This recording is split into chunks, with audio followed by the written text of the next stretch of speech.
32. Kendall Pesh stared down into the bottom of the cup and contemplated the dark bits of residue. The little eatery, Rio Reton, had advertised the beverage as Ocha, but any resemblance to any tea that Pesh had ever tasted was cosmetic only. Pesh was not a connoisseur of tea by any stretch of the imagination, but he had the general concept. This stuff didn't even come close. He swished the dregs around and looked again. There were some, he knew, who claimed to be able to read the future in the pattern of the leaves. He wished right now that he was one of those.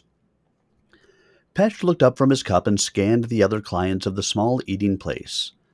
They were a general mix of Usagumo's middle-class inhabitants, reasonably well-off people, but not members of the 7 ruling oligarchs that Pesh now understood were the only ones rich enough to call the shots in the enclave. The javelin pilot drummed his fingers on the table, impatient for the scheduled meeting to take place. Seeing that his contact was late, Pesh was contemplating leaving and forgetting the whole thing. He decided to give the other man a few minutes more, and nodded to the little girl who looked inquisitively toward him, the teapot in her hand. He was halfway through his current cup when he became aware that the soft background noise of conversation had suddenly stilled. Glancing up, Pesh saw Hama Tsurayuki passing through the seated diners. The Shidayoshi walked with the practiced arrogance of one long accustomed to obeisance from those around him. The manager of the restaurant scurried before him, trying to determine the lord's destination. He offered the leader of the Usagumo any number of places, but none seemed to satisfy the man. The manager was becoming frantic. Then his eyes settled on the small alcove occupied by the new human. Pesh could see the concern in the manager's eyes, the slight beating on the upper lip. The man did not want to offend this new person, nor did he want to incur the wrath of the Shidayoshi. There was obvious relief on his face when Tsurayuki settled onto a cushion opposite Pesh. He bowed and scraped and snapped his fingers at the serving girls. There was a flurry of activity as fresh tea was brought to the table. The ordinary cup that Pesh had been using was whisked away and replaced by a beautiful ceramic version. When Tsurayuki made no indication that he wanted more, the manager shooed away the staff and left the 2 men in splendid isolation. "I think you have a developing problem," said Pesh, keeping his voice low enough not to carry beyond the table. "You may have taken a dragon into your household." Pesh had originally thought of using the metaphor of a tiger, but then decided on the dragon, whose image was everywhere in Usagumo. Pesh knew that it was because the mythic animal was greatly revered by the people of the Draconis Combine. A fitting symbol for Tsurayuki and the rest of his group, thought Pesh. Ugly, stupid, self-centered beasts. Tsurayuki stared at Pesh with hooded, unblinking eyes. The little rat-faced mercenary was right, but he wanted to hear what else he had to say before responding. "He's now been involved in a pair of humiliating disasters," Pesh went on.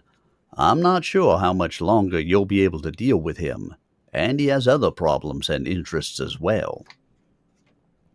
Tsurayuki stirred slightly, the teacup held between both his ample hands. He let the warmth of the liquid flow into his palms.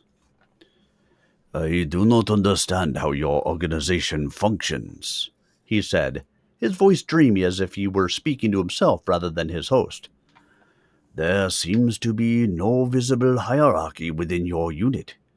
This Gabavors does the talking and gives the orders, but I see no apparent reason for his dominance. He is neither rich nor more powerful than the others. And what about the woman who sits by his side? I do not understand her function." Pesh leaned back from the table, then remembering he was seated on a cushion and there was no chair back for him to rest against. He hated sitting on cushions. There was no way to show superiority on a cushion. "The status of the woman is easy to explain," he said. "Vost is hitting on her." "Hitting on her?" Tsurayuki was becoming impatient. "You'd have to know Vost.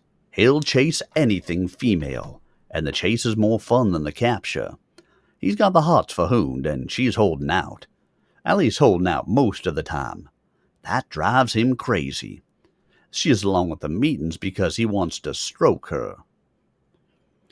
"I still do not understand," mused Sirayuki. "In our society here and in the other cities as well, women have a special place. They exist to serve the men who lead." The Shirayosha waved his hand to indicate the whole dining room. "You see that all the serving people here are women. That is as it should be. The man is in charge of the place, and the women serve.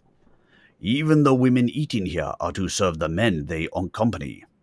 Doesn't your Hund understand that?" "Well, a little different from that. Hund was an officer on the ship that brought us here." Pesh could see that both the concepts of female officer and ship that brought us here were beyond Sirayuki's comprehension. "It doesn't matter. We're different. Leave it at that. Anyway, that's our problem and not yours. You have the problem of dealing with us as a group or as individuals. And if you deal with us as a group, you want to deal with someone who can deliver. I think you're worried that Vost can't." Pesh hoped that he was on the right track. Right or not, he'd have to press on. He was too committed to the action now. "I think you will have to find a way to deal with more than Vost. Some people in the city..."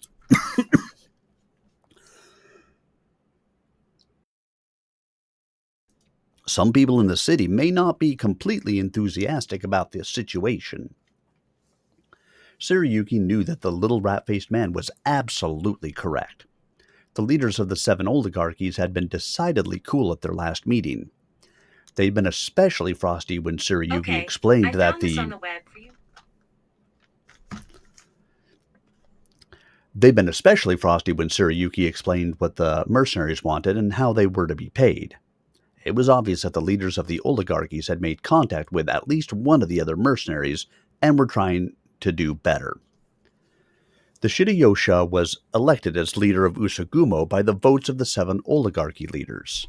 It was not required that one family hold that position, though the Homas had held it for 3 generations.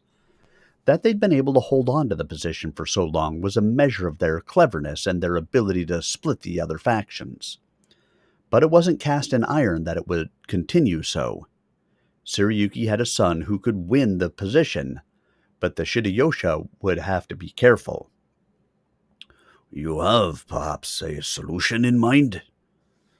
Pesh saw the conversation turning to his advantage. It would have been hopeless if Sirayuki were unaware of the unrest in his own ranks. "Your people want to deal with someone who can deliver what has been promised. The mech is a powerful weapon, and if used correctly, could dominate our little world. So far, that has not happened.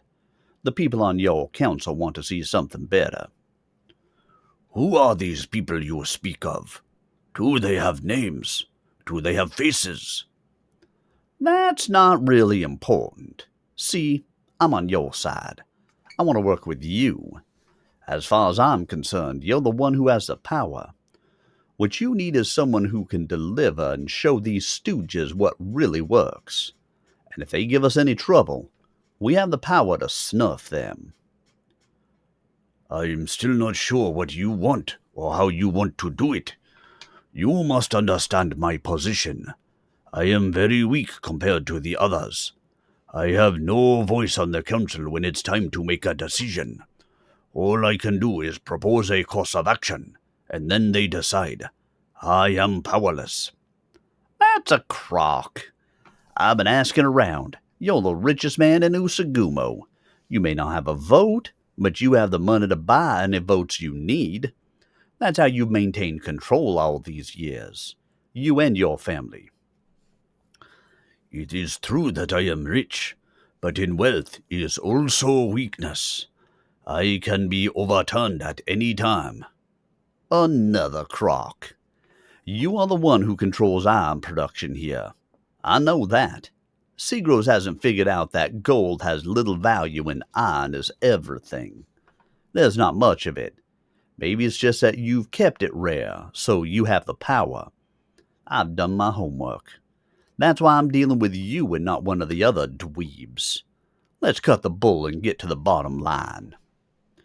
SirArminius saw that Pesh was not completely blind to the truth of the situation. How the other man had found out about the iron mine was a mystery, though. He had concealed ownership through a series of dummy corporations and figurehead positions. He'd even managed to get one of the members of the council to serve on the board of directors of one of the dummies. Now, in less than a week, this little man had unraveled the carefully constructed facade. It had to be something he wanted. And what then is the bottom line for you? SirArminius asked amiably. Pesh leaned back. Damn cushion, he thought. The next meeting will be in chairs at a real table. He leaned forward, putting both elbows on the table. I can bring the team with me. We can support you. We can tell the others that you're the only one we'll deal with. If they need a demonstration of what we can do, we'll snuff one of them. Not a secret assassination like you people use. I mean a straight walk into the room, blow away the target, and walk out. Bold as brass. Bold as any medal you want to choose. That'll show 'em who's boss. I can do it. I know what buttons to push on the others. What buttons, as you call them, and what do you get out of this? Ha! What do I want? I want all of it when it's over. I control everyone in the team. Seagroves is the easiest. All he wants is money, and he thinks gold is it. Keep a shower of the stuff headed in his direction, and he'll do anything. The guy's myopic on the subject. Pay attention to him, give him gold, let him fly. He's a great big fluff ball. No problem.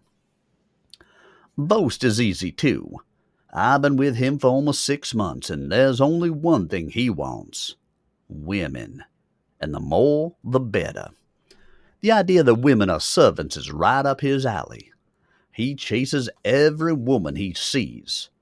When he landed here a couple of weeks ago, the first thing he did was to try to set himself up as the sperm bank for the group. He's a libido at full power. I think he'd rather run after women than pilot a mech. The last one to deal with is Hoond. She's a typical insecure woman. She's doing a man's job in a man's world. All you have to do is treat her like a man. Show her some respect. Listen to what she has to say. You don't have to do anything she suggests. Just listen.